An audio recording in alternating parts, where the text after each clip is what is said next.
Attention duelists, welcome back to the Boardbreaker, where we break down the matchups of the Dueltainer Cup, analyze their decks and strategies, and make a prediction for who's going to come out on top. I'm your host Mobron, let's jump into it. We have an action-packed weekend coming at you for the Dueltainer Cup Season 3. We are going to be watching 3 very hype matches, including some of your favorite Dueltainers.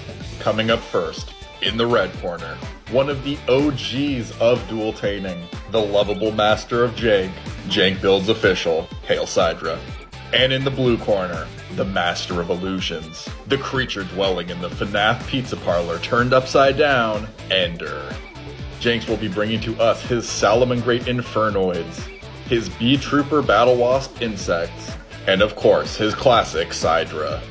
And Ender will be bringing to us his War Rock Earth Warriors, his Trap Monster deck, and his signature Dark Pile. Now, these two duelists both had a surprising round 1 in my opinion. Janks went up against Ronald Arctic, which I thought he would be a shoo-in to beat. And while he was able to scrape out the win in the end, Ronald was able to take him to 5 games in an intense match. And on the other side, Ender, who I expected to get absolutely rolled by the powerful decks that Z Carmella was bringing, was able to come forth with a sound victory over Z on the back of some very strong technical play on his part. I think looking at Ender's decks, I have always criminally underrated him. He is a very strong pilot, and though he does not like to use a lot of the tiered powerful cards in the format, he is still able to string together very powerful combos to overwhelm his opponents. I think Janks is a strong duelist as well. I think Sidra will always be able to clear in the right matchup. And insects as well have proved time and time again to be a powerhouse in the format. But it did seem like the Infernoid Salamangreat deck was struggling to convert a bit in his last matchup. I think that this weak link in his deck lineup could prove to be fatal in this matchup. I do, however, think that it is around the power level of Ender's decks.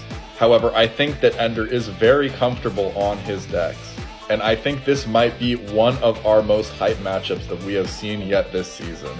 The Trap Monsters put up a very surprising showing, and were able to net Ender a victory in a nigh impossible game state.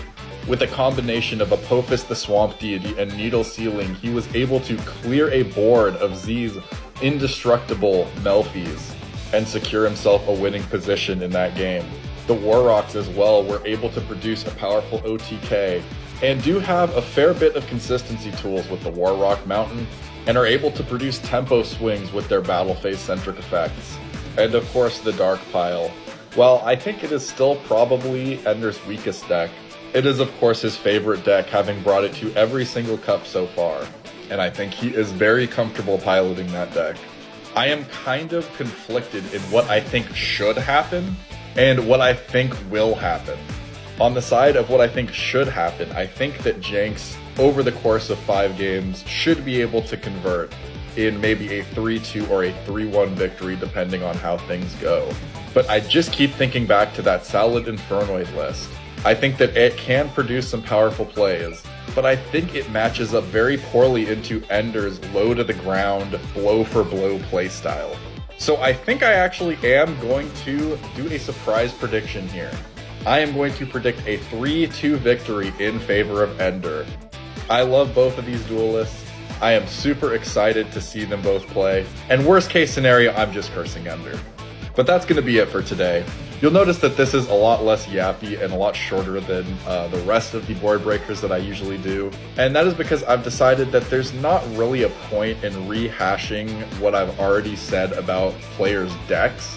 I usually go into a lot of detail on the things that I think the decks can do, their combos, their boss monsters, etc., etc. But one, we've already talked about it in the week 1 board breakers. So if you do want a more in-depth breakdown of what these duelists are playing, you can just go back and watch the videos that I made about them for round 1. But 2, in a singleton format, to be honest, like 80% of the stuff I say about their decks doesn't really end up coming up anyway. I'll focus in on like 1 or 2 plays that are pretty unlikely to come up.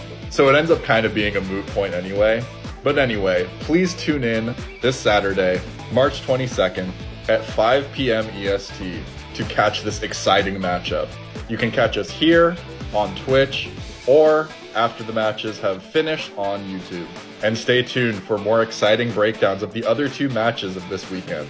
I'm your host Mobron, signing off.